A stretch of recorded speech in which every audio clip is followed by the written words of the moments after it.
Zoti Karaj, cilat janë shkeljet konkrete ligjore që po heton SPAK në procedurën e dhënies me koncesion të aeroportit të Vlorës? Nuk kam dieni për faktet reale se cilat janë shkeljet ligjore, po unë kam parë disa problematika nga media të përcjellura në publik, por pjesa penale është gjë tjetër pasaj. Ajo ka të bëjë dhe me mënyrën e parë përgatitjes koncesionit, të lidhjes kontratës të tij dhe të zbatimit të tij.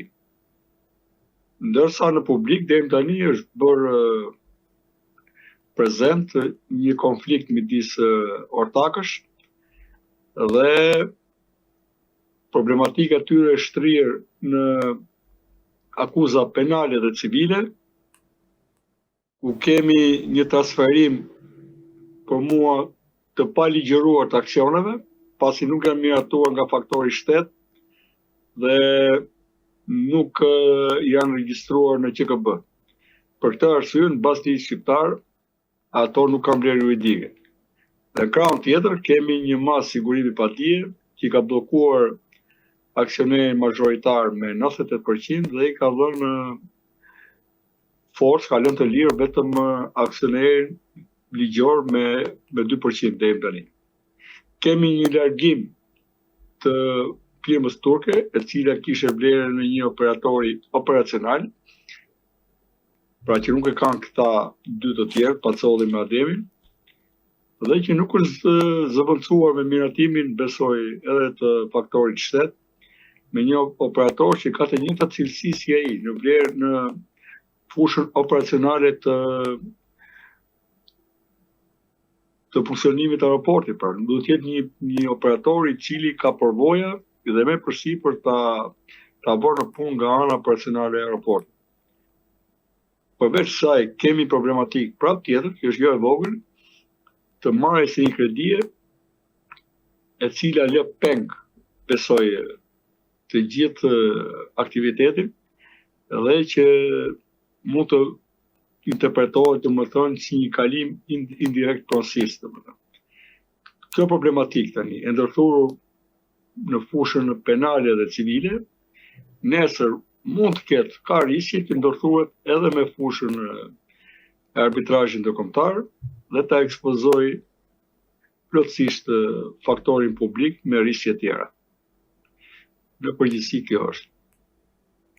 Duke qenë se kjo vepër penale parashkruhet brenda 5 viteve, a ishte marrja së të pandehur e anëtarëve të KVO një veprim për të shmangur parashkrimin?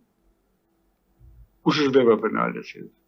Se ju thatë kjo vepër penale. Kush është parashikuar se vepër penale? Se unë kam parë dhe shkrime, por që nuk kam parë kë parashikojnë për vepër penale. Pa barazim tendera? Po, kjo e fundit, se lidhet direkt. Po mirë, po që shkon në strukturën e posaçme, duhet të jetë krim të organizuar dhe korrupsion. Nëse ka korrupsion, ai duhet parë me dëmin dhe nuk besoj se parashkruhen kaq shpejt vepra penale. Por nëse do flisnin për përgjegjësitë ligjore që mbajnë anëtarët e KVO-s dhe zyrtarët e Ministrisë së Infrastrukturës, çfarë do thonin? Duhet parë. Unë jam skeptik që në Shqipëri të zhvillohet një tender pa kusur, themi ne, pa futur duart, por këtë rast duhet parë se duhet flas me fakte. Kur kam pas mundësi të investigoj vetë, i kam bërë prezent ato para publikut. Deri tani, çfarë është bërë ditë për këtë raport, në mënyrë përmbledhur është kjo që unë po them. Pra, ka hyrë pa marrë përsipër riskun privati, kemi siguruar atij riskun ne si shtet, duke nxjerrë nga natyra e pastër e një PPP-je, ku duhet marrë riskun privati, ose ta ndaj me shtetin. I kemi garantuar atij një lloj fitimi për 30 vjet që do të shkojë sigurt 130 milion euro. Edhe pika tjera që janë të errta në zbatimin dhe në akrobacinë që ka bërë të dy aktorët me njëri tjetrin. Por në pjesën e KVO-s deri tani nuk di që të ketë dalë një informacion. Kur të dali do ta mund ta shohim edhe ta interpretojmë, nuk e kemi probleme. Por nuk kam informacion, ose ju ma thoni dhe po e komentoj direkt tu, live me ju.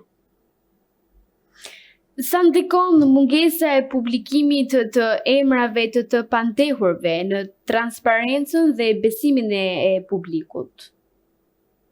Pa publiku nuk është se ka një besim tani.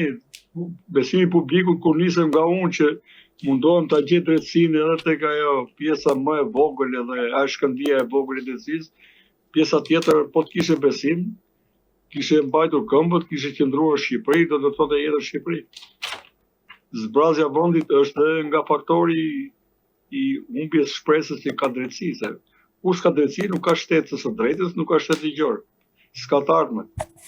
Nuk është thjesht niveli i varfërisë, që dihet që dhe vjen nga korrupsioni, apo nga mospërndarja e durë të ardhurave, por s'ka drejtësi, domethënë. Pjesa që ne duhet të jenë më transparente, duhet të jenë. Nuk kemi auditimet e duhura, edhe media nuk ka qasin e dur, sado që kemi shumë media, kemi inflacion mediash, por nuk ka media të cilët i shkojnë deri aty ku duhet problemet. Por unë mendoj që duhet të shohim ku janë, si janë dhe të flasim pastaj teknikisht. Në përgjithësi, nuk kam konsiderat fare për mënyrën se si levrojnë parat publike. Zoti Karaj, a ka indicie për shkelje të ligjit për sa i përket përzgjedhjes së projektit? Duhet parë. Unë kur them nuk kam konsiderat, duhet parë. Vështirë të kemi një procedurë të madhe sot, që mos ketë problematika, qoftë edhe nga papërgjithshmëria. Mirë po marrim nga djallëzia që bëhet, po ka rast edhe papërgjithshmëri. Në këtë rast kemi zgjedhur për të marrë pra kanë bërë vetëm 40% punimeve, pjesën tjetër nuk ka garanci që e bën që duhet, ka pasur një përmbytje e cila ka treguar dobësi në punimet që kanë bërë, ka nën-kontraktuar veten këta dy partnerë të këtij biznesi që tani janë bërë dhe armiq.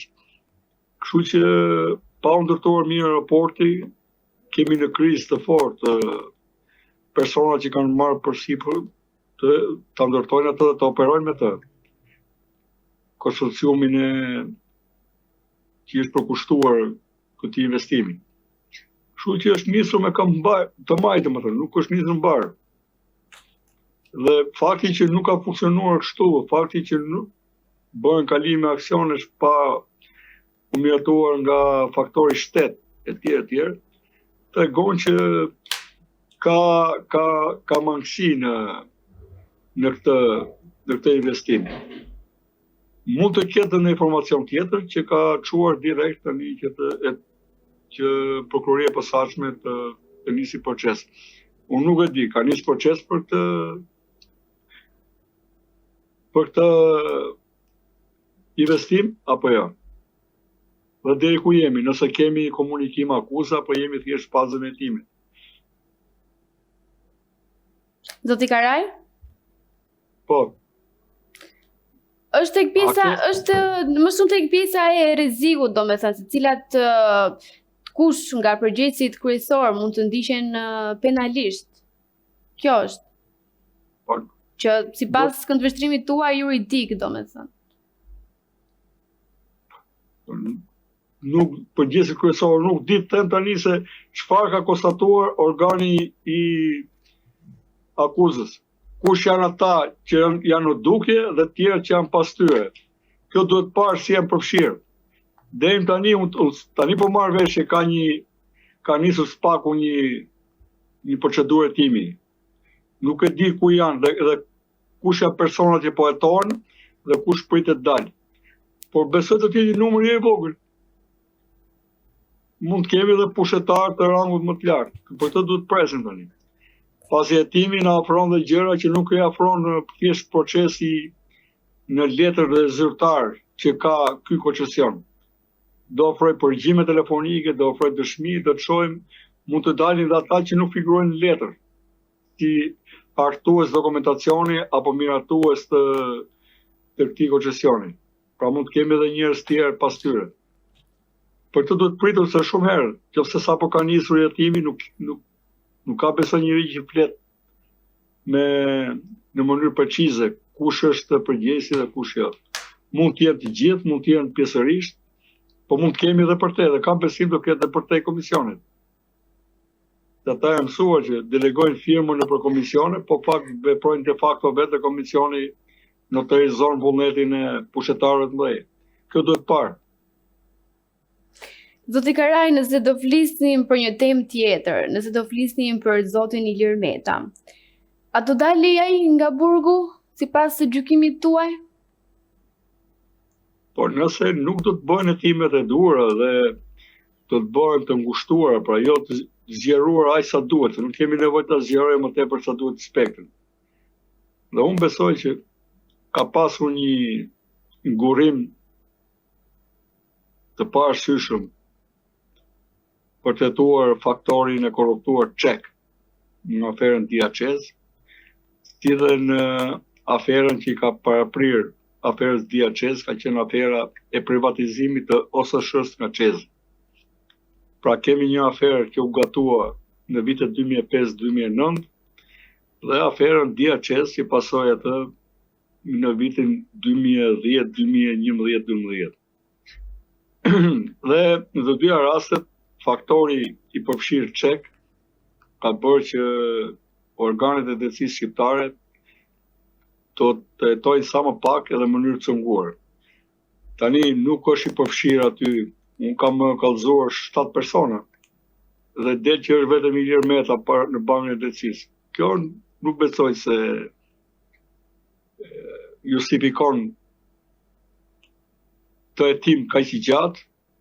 Dhe në njëjtën kohë ne mund t'i bëni prezent partnerëve tanë, ju na kërkoni të plotësojmë pikat 23-24 kapitujve për shtetin e së drejtës edhe për sistemin e drejtësisë e tjerë, edhe liritë themelore, ja ku ne po e luftojmë korrupsionin, me këtë rast datë korrupsion që është shtrirë përtej shtetit shqiptar dhe në ka ardhur bashkë me këto kontratat huaja dhe investimet huaja tjere, edhe nga kompani shtetërore të një vendi tjetër që në Europën qendrore që ka disa parametra perëndimor, domethënë, po që edhe këta nuk e pasan shmangur korrupsionin, e përmbajnë pak veten brenda kufijit Çekisë, po e kanë lëshuar jashtë kufijit me Çekin.